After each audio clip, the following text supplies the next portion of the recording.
So the power went out yesterday and we actually don't know why. While it was happening, all kinds of things went through my mind. And it always kept coming back to a cyber attack. If it were just power, that'd be one thing, but cellular and internet were impacted too. I know, don't be so dramatic. Why on earth would you come to that conclusion? Well, have you seen Spain's views on most things happening around the world? The countries on the other side of those views tend to act with aggression. Anyway, this video isn't about that. This video is about places I would have dreaded being at when it all happened. I don't actually remember the exact time it happened. I know it was midday. It was early enough for my kiddo to still be asleep, but it was late enough that I was annoyed that she was still asleep. I was in the middle of editing a video. I tend to edit and post for both of my channels on Mondays. Clearly that didn't happen this week because I'm still trying to upload that very video right now. Anyway, I was in the middle of editing my Monday video for things your mom should have told you. You'd think that there isn't much editing that I do on these videos, but you'd be wrong. My office is home to this robot vacuum that we've had for at least 8 years now. Whenever the power glitches, it leaves its base and then it returns home. And that's the only indication that I had that the power was out. Weird, right? It's not so weird, actually. When I work, I don't turn on the lights because a lot of light comes in through the windows here. Also, all of our electrics still worked because we have solar with a backup battery. It's so funny that we had to fight our solar installer to have the system installed the way we have it right now. They were happy to install the solar. They were happy to install the backup battery. They didn't want to install the equipment that allowed us to draw from the battery while the solar was still producing. We wanted to be an island of power if there was ever an outage. For us, that was the point of getting the solar in the first place. Man, if I were in solar sales right now, this was literally the scenario I would present when I used to sell solar when I worked at Tesla. Anyway, I had power the entire time this thing was happening. However, we didn't have cellular or internet. We did have radios and we were able to hear about what was happening. We weren't concerned about driving around because our car is electric and we had means to charge it. And thankfully, right now, days are really long, so there was a little concern about draining the backup battery too fast. Actually, we didn't pull from the battery at all. This whole outage happened in the daytime for us. The thing is, if you have solar without having your system set up like we do, when the grid goes down, so does your solar. If you have the backup battery without is it the dual inverter? I forget what the equipment is called.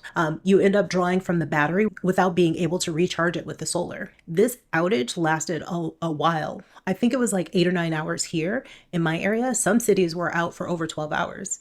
And that was more than enough time to drain a backup battery if you're not being careful. Anyway, enough about solar. We actually hopped on our electric scooter and rode through our neighborhood to check on our neighbors. A lot of them couldn't use the water because the water pumps in their homes were electric. I can't imagine being stuck in the city in these buildings that need power to move water so that they can flush. I mean, the horror, the stench. I definitely wouldn't want to be in an apartment tower whose water depends on electricity to work. One of our neighbors was headed to get gas when everything happened.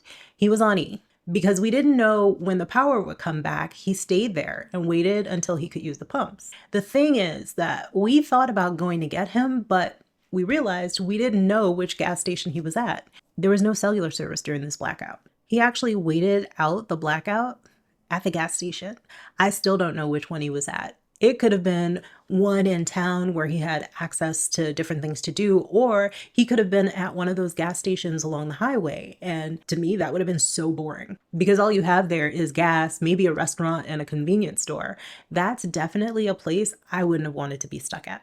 What would be worse than that is driving in one of the big cities. Imagine being in one of those massive rotaries that's controlled with traffic lights. The congestion had to be epic. I still have to get my driver's license here. Let's say you were in the middle of testing when this happened. You know those proctors love to test in difficult areas. The test is hard enough without everything conspiring against you. And I think if you kept driving during this, you should have had an automatic pass. For me, I would have passed out during the test. The proctor would have had to use that instructor brake because I would have been useless. They would have had to lift me out of the driver's seat and take over because absolutely not.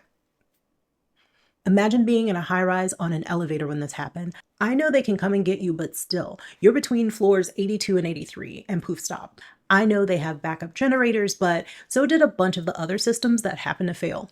We had no cellular. Oh my gosh. And if you were in a subway, you're just trying to get to where you're going and then all of a sudden dark. At some point, you may have to use the bathroom. I feel like There was some loss of dignity yesterday. I get it. They were evacuated from the trains. You still have to make it to the evacuation exit, though. What if your bladder couldn't make that trip with you? While it was happening, I did wonder how air traffic was being affected. We saw planes flying over. I can imagine that if you were already in transit, you were able to land. I would have dreaded being at the airport when this happened, though. Just think, you checked your luggage to go to, I don't know, Dublin. You have your boarding passes, you make your way through security, and then poof, the lights go out. Your gate wasn't assigned yet, so you're waiting in that general area that's super uncomfortable. It's getting close to your departure time, but you don't know what's going on. Customer service doesn't know what's going on either. No one knows what's going on.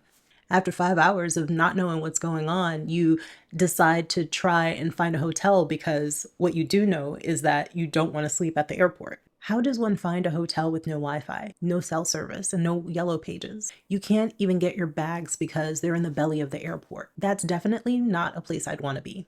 What if you were at the barber mid-haircut? You know, at that point of the haircut when the clippers are still needed and you kind of look weird? Let's hope that you didn't cheap out on a stylist and they actually know how to finish what they're doing with shears. That is, if they have access to enough natural light to actually see what they're doing. The first apartment I had here in Spain was a 5th floor walk-up. I hated it, but my glutes loved it so much.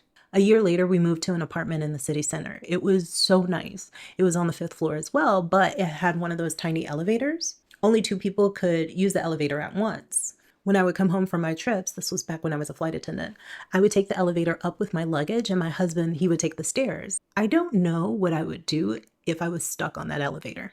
The way the building was situated, I would have had to ride out the outage in that tiny cage. I have a bladder like a canary. I definitely would have lost all of my dignity. If we still lived in that apartment, we'd still be parking in an underground garage. Imagine if the gates didn't work. Imagine trying to find your car in the dark. I didn't see any news about any of that happening, but my imagination, it's feral right now.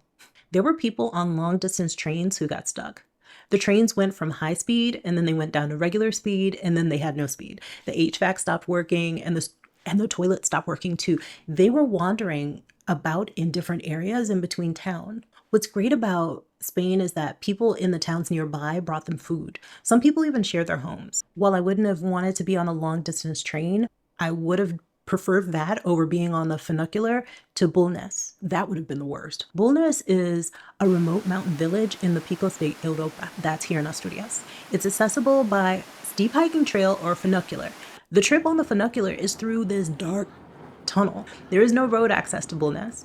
If you're lucky enough not to be on the funicular when the power goes out, you'd be trapped in the town. But if it happens while you're on the funicular, I don't know. I realized that there's an emergency stair access from the car, and I also realized that there's an attendant on each car for this very scenario. I also realized that I've seen too many movies that started like this. If you were in Spain or Portugal, Andorra, or even parts of France, how are you impacted by this outage? Click here to see the video that took me over 12 hours to upload, and thanks for chatting with me. I'll see you so soon. Okay, bye.